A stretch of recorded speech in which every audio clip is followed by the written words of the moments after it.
Greetings, my fellow hiker. Today I'm going to share with you a fantastic hiking trail in Northeast Phoenix called the Lost Dog Trailhead Loop.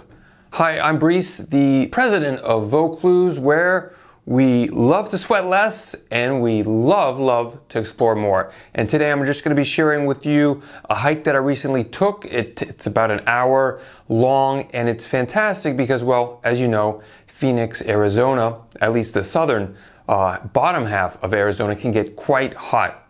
And this is a perfect hike where you get to see a lot of the beautiful desert without a lot of the heat. So it's a fantastic hike with great views, not a lot of elevation going up or down. So that way you can just enjoy being outside right here in Phoenix. And I'm just going to walk you through everything. I've got my hike up on, I use All Trails, and I'm just going to walk you through some of the things that I saw, some of the things that that you would expect on this hiking trail. So that way one day, if you're ever out here, you can definitely enjoy it. So number one, we're on the southern tip of the McDowell-Sonoran Preserve, which is actually part of Scottsdale, which is a city northeast of Phoenix.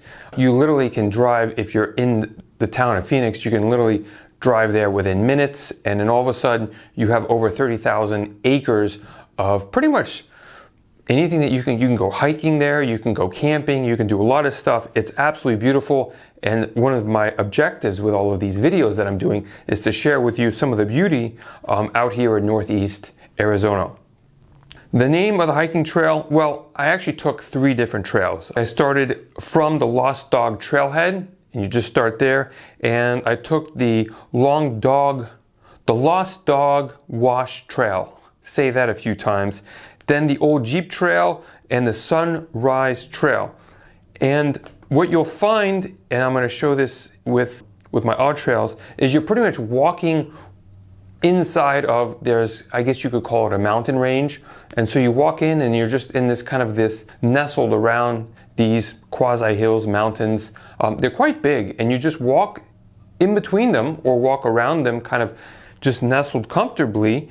And it's actually fantastic. You feel like you're in the middle of nowhere, and you literally have just driven probably just a few minutes away from Scottsdale. So it's absolutely fantastic. I took this hike, moving time was about an hour, so you do it quite quickly. The other benefit is the elevation gain was just 500 feet, and it's 500 feet actually, you're not really doing it all at once. It's gradual, there's ups, there's downs, you walk through some ravines. For the most part, it's really comfortable. The conditions were fantastic. Sunny with 0 cloud cover. Humidity was below 40, which obviously is going to be helping not sweat as much, and the temperature stayed in the 70s. Now, being in Arizona and close to summer, even autumn, it's still pretty hot. So even 70 degrees, it can get quite hot. Definitely bring your water when you go out here. Definitely, bring a good hat, bring your sunscreen, bring tons and tons of water. You want to stay hydrated. You don't want to be out for too long. So that another reason why this hike is so good is you can go in and out in a loop in about an hour, and you're going to be fine. Now, with that said, in the beginning, I mentioned that I'm the president of Vaucluse, where we love to sweat less and explore more. Let me just walk you through some of the gear that I use that actually helped me stay cool. What you'll see from the pictures is that my shirt was pretty much dry. What I found is a hack for being outside in Arizona is, number one, you pack a whole lot of cold water bottles, but you stuff them in your backpack. And you also come with our Vaucluse Cool Dry frame, which what it simply does is you attach it to any backpack. I took it with this very simple day pack. I think it's about 18 liters. You put the cold water in here, and obviously it's going to start cooling this backpack. And what this frame does is it just separates the pack a little bit from your back.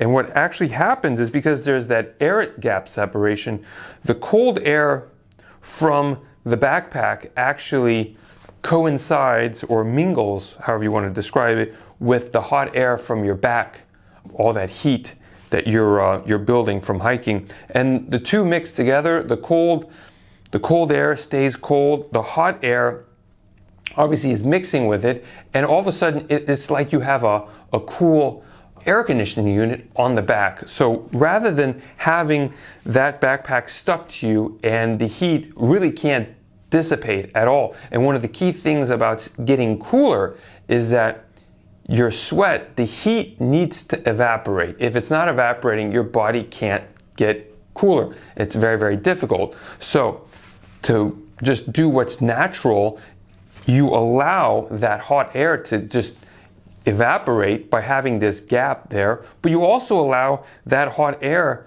to be, I guess, impacted by the cold air. So all of a sudden you're hiking during the entire time and you've got like an AC unit right on your back. And so this, as a result, I wasn't sweating.